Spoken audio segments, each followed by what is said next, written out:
We're going to talk about Barbie, which is a hot topic right now because of the new Barbie movie. I will say I have not seen it, although I have heard amazing things about it, and I saw some clips and it was brilliant. And I can't wait to see it actually, because just a few clips I saw, I was just like, oh my God, it must have been so much fun making that movie. What I love is about how all of these things are breaking down, and all of our old structures are breaking down, and the shift to the Aquarian age, or whatever you believe, but like there are massive changes happening. And through that, we can get really confused because a lot of emotions can come up, by the way. So the real point of this video is talking about that. I'm going to talk about some other rather serious things. But to start off with Barbie and Brunette Barbie, the psychology of Barbie. Why Brunette Barbie? And where did Barbie actually come from? So first things first, Barbie's not original. It was a Mattel toy. Ruth, the wife, it was a duo, husband-wife, she created Barbie, but she basically just copied a German doll. And this, interestingly enough, this German doll was a doll that was like a gag gift, a racy men's like joke, like sexy gag gift, but specifically for a man. But she saw, you know, her daughter, I think, playing with like adult dolls and said, So innocently enough, you know, that could have been just like, oh, this is a great thing to sell, without thinking, oh boy, this might have some serious programming going on as a children's toy. Let me say, like the psychological and spiritual, like the consciousness effect that this can have is from age 0 to 7, we're really sponges. You know, we just take in everything as truth. Our consciousness, like we're not really fully here yet, you know? Our consciousness is very open and very developing. And that relationship that the soul and the body have, and that awareness coming into this world, we just take it in as truth. And then every 7 years, there's like another development, or you'll repeat the patterns until you've moved through them. So interestingly enough, it's like it's around age 7, but I specifically remember around age 6, maybe 6.5, I can't recall, is when I started to say, I don't quite like the way my parents behave. I mean, I already had kind of looked at their behavior and been like, this doesn't seem right. But there was a real wave of awareness where I was like, oh no, I do not want to do these things. I do not want to repeat these things that my parents are actually doing. And I changed my behavior in a very, very specific way, because I used to, my sister and I would get in fights, and I was very like stocky, and she was very, you know, frail and thin, and I wouldn't be nice to her, I'll put it that way. And then I just switched. And I was like, no, I don't want to do this anymore. This isn't me. So I basically would just let her kick my butt and deal with it. Something interesting though, something shifted in my mother as well at that time. So just to keep in mind as I talk about Barbie, the influence it had on us, especially if we're in our like 50s, 40s, and 30s. I think not so much later generations, later decades, because in 1980, Latina Barbie was introduced, and a Barbie of color was introduced. I didn't have that in the 70s growing up. So in 1959, the original Barbie was, well, not the original Barbie, the non-German Barbie. And you look at those two Barbies and they look exactly alike. This is another thing to think about. Astrologically, I know I'm getting really woo. How does Barbie connect with astrology? We're in a time where it's so important for us to find our spirit, our soul, our individuality, our uniqueness. Because this whole, like, you know, following the crowd, having all these big, like, big food industries, you know, everything, copying people, you know, doing this because you're supposed to do that. You're supposed to have 2.5 kids and a big house and this and that. You know, we're really finding out that that's not life. That's not what gives us happiness. Firstly, it's not on the outward things that give us happiness, and it's certainly not on following a list of things. So Barbie's not even original. She's a copy. Who is Barbie? Over the years, Barbie has,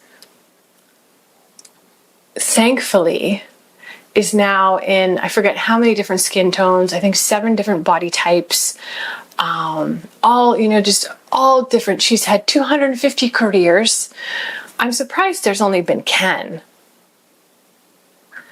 but that's another subject.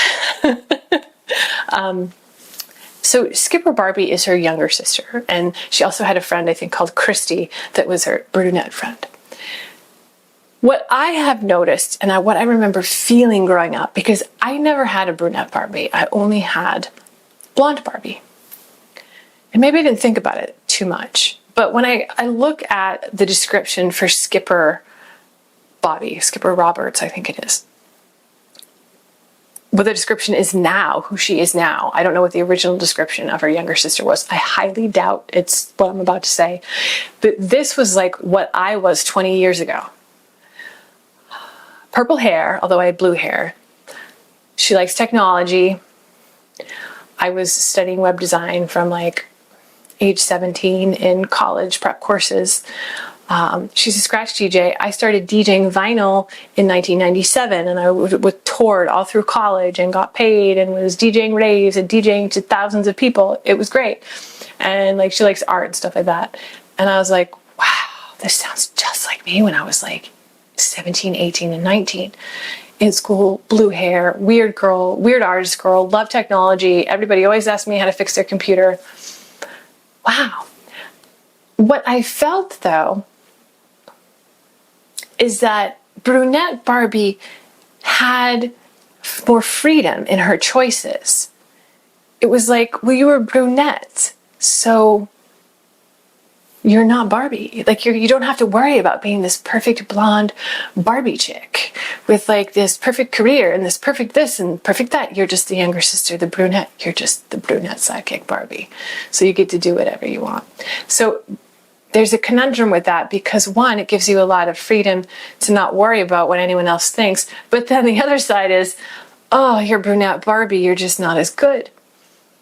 And see, the thing is, when we are introduced with these concepts at such a young age, and then our parents have been exposed to them, and energetically, you're so connected to your mother. Energetically, no matter what, your parents are influencing you. Like, it just, like, it's almost like you think the things and hear the things and feel the things, and you didn't even know why at that young. And then you have to unravel all that and unwrap that. And, you know, Barbie in itself conditionally is such a feminine toy. I mean, why can't boys play with it? Of course they can play with it. Like, it's just, you're using your imagination. It's playtime. It doesn't matter. The same way a girl can play with Ken. You know, and interesting to have, like, you know, 5 and 6-year-olds, they're just like already thinking about adulthood and already thinking about, you know, having Ken, and oh, isn't that perfect? But then Skipper doesn't have to worry about that because she doesn't have a Ken. She doesn't have that. So, oh my God, is she ever going to have a good relationship? We don't realize the effect that these things actually have on us. As innocently as Barbie might have been created, although she was, you know, created for money and not even an original idea of someone else's, I was watching another astrological update, and she was talking about how, like, that's one of the problems in the world, is the lack of originality. We just, like, copy other people, and that's okay to an extent, but like reinventing and finding our originality. So it's amazing that there's all these like Barbie things, but there's still, how many of us in the world are still resonating with this belief of perfect Barbie? A lot. Like, really tune into your energy. Like, can you sense any discomfort? Can you sense, when you see the image of Barbie, can you sense anything in you that feels diminished, that feels judgmental, that doesn't feel good enough, right? And it's a tough thing too, because like, you know, years ago, a certain look was popular. And then 5 years later, a very thin look was popular. And it is our responsibility, though, whether or not we intake these things and we internalize them and base our self-worth and what we want to be on that. We have to feel deeply in our own hearts and our own soul and do our own inner work to get to a place of authenticity. So originally, Barbie was not authentic in any way. And it's beautiful that she has been turned into something more powerful. But there's still generations of us and thousands of us that might be carrying some conditioning about Barbie. And I think that the age that Greta is and the people involved with Barbie probably still remember that and have those influences where they can see that very narrow view of what Barbie represented and what she was. I mean, she was introduced with a striped bikini and sunglasses and like these kind of like racy eyebrows and lipstick and really pink cheeks. And you know, you're handing that to a little girl that's like 3 or 4 years old. And that is like, to the consciousness of a little girl, the epitome of what she might want to reach for because it brought her happiness, you know? Just on a little side thing that might be kind of controversial is, it's really controversial actually. I feel almost uncomfortable talking about it, but because I'm not that informed about it, but I have read some, and just my understanding of consciousness and trauma is that, you know, toys have been made so gender specific, and there's a lot of confusion around that. And there's a lot of young children growing up thinking that, well, I want to play with trucks, so then I have to be a boy, or I have to do this, or I have to do that.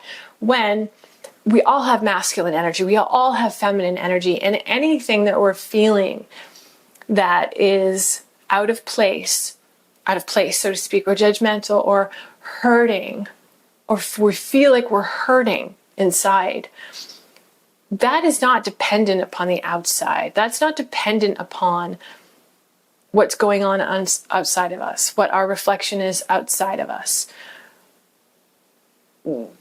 It doesn't matter if we change something on the outside. The feeling is still going to be there. It's still going to chase us. It's still going to come up. It's a non-integrated part of us. So I know that there's a lot of, I don't even know if they've come out with Barbie that like has different gender identities or what is going on with all of that. We all have feminine, we all have masculine, right? I grew up for a number of years being called a boy because my name was Jamie, and people literally looked at me and thought I was a boy because I had a mullet. And I literally have a picture from like 1 year, my school picture, I am like in a pink sweater with braids, and I am just looking as feminine little girl as can be. The next year, I've got a mullet and a white button-up shirt, and I looked like a boy, right? I think it's common to question when your consciousness is forming when you're young. And you need time to make those decisions, because when I turned about 20, 22, I was like, you know what? I'm full on going feminine. I'm growing my hair long. And I want to start being very feminine. It's interesting. I never think of Skipper Barbie as like super feminine, right? Like what have us brunettes also thought about? Or tomboys? Do they seem to be more brunette? Who knows? I even had a producer in Hollywood once say to me, several years ago, he's like, you know, your look is great because you've got dark hair and it's unique looking, and this whole blonde, blue-eyed thing is really going out and it's not popular anymore.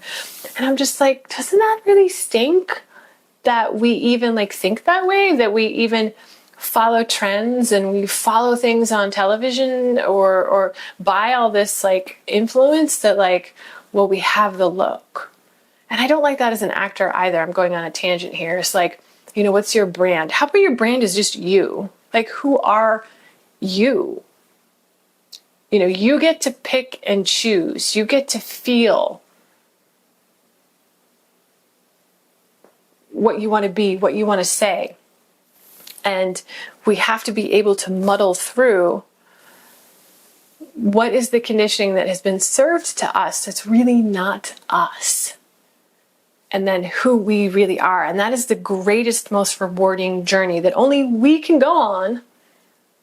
Only we can step through that. And when we do, and we connect to ourselves, and we can hear ourselves, and we live by our own choices and path instead of the ones that had been laid out for us, is when we find real satisfaction, is when God starts responding, manifestation starts happening, we become happy, and it can be a hard, hard road. But from what I've heard, this Barbie movie is just all about feminism and all about looking at that. And I do want to see it because I want to see how they relate Brunette Barbie into the whole thing. So if you've seen it, please let me know and comment below. Since my page is all about connecting with feminine energy, and it's, even if you're a man, you still have feminine energy. What is your connection to the feminine? How do you think about the feminine? How do you feel about the feminine? You know, do you have a good relationship with your mother? If you haven't, have you looked at that? Have you looked at how it might be affecting your relationships? These are really important questions for us to just ask ourselves so that we can be happy. Understand that maybe these things have really influenced us when we were young, and it's not a big problem. It doesn't make us flawed. It's just like, oh, you know, notice your thoughts, notice how you react to things. And if you don't have an openness towards it, how can you embrace it? Like, I can sit here for a second, and when I felt resistance to the perfect blonde-haired Barbie, I can just sit for a second and I can literally move my own emotion and my own energy into my own self-acceptance. To be like, yeah, I like Brunette Barbie. It's an interesting thing to note, though, is that like I had a friend who was like my color hair, and she dyed her hair blonde for a number of years, and she said she definitely got treated differently, and she actually went back to brunette because she didn't like some of the way that she was treated blonde. And she also did dress up and pretended to be a man for a while and had a whole thing going in the business world to see how people reacted to her, and people reacted differently. So we have to examine our own like stereotypical behavior that we might not even be aware of, because we do it all the time. We absolutely positively do this. We expect certain things from people based off how they look or what role they're in.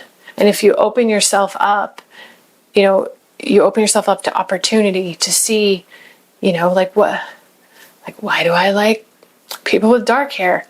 Maybe I need to be open to people with light hair. Like, somebody's hair color does not in any way.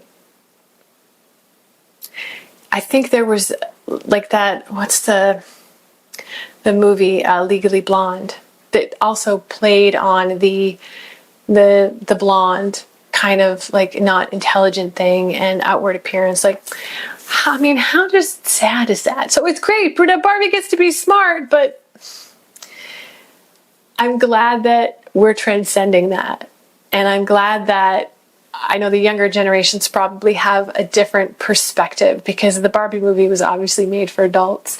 And it's us that have the responsibility of looking at ourselves and looking at the programming of Barbie. And then just know that Barbie's not original anyway, so why do you want to emulate yourself after Barbie? Why not make your own doll? Let your children make their own dolls. And find out who they are and who they want to be. And, you know, maybe they want to make a doll that is like a Native American medicine woman. And that's what they want for a doll. Maybe, you know, like introduce them to different cultures and, you know, different spiritualities, different ways of being, different types of people. Like that is so amazing. And, you know, last time I went in a toy store, I didn't really find much of that. But there's, you know, there's so much out there. VenusTransmissions.com for my 5-day free voice embodiment course to embody and empower your voice, your communication. It's so important for the feminine because we have been silent for so long. AquarianYogi.net. You can try my online meditation membership program for free for a week, and it's only $100 for the entire year. You get all access to amazing spiritual videos, amazing videos to heal and feel emotionally strong and get your mind clear. I've been practicing Kundalini for 25 years. It's been great. It's gotten me through fibromyalgia. It's gotten me through lots of stuff, through alcoholic parents, narcissistic parents, all sorts of stuff. Got me through college, art school. Reach out anytime, and please leave your comments below about your experience with Barbie. Share, like, what's your perspective? How are you feeling about it? And let's support each other and break open our own conditioning so we can transcend and be happier with our own selves, our own magnificent, beautiful, graceful creation of God that we all are. Satnam.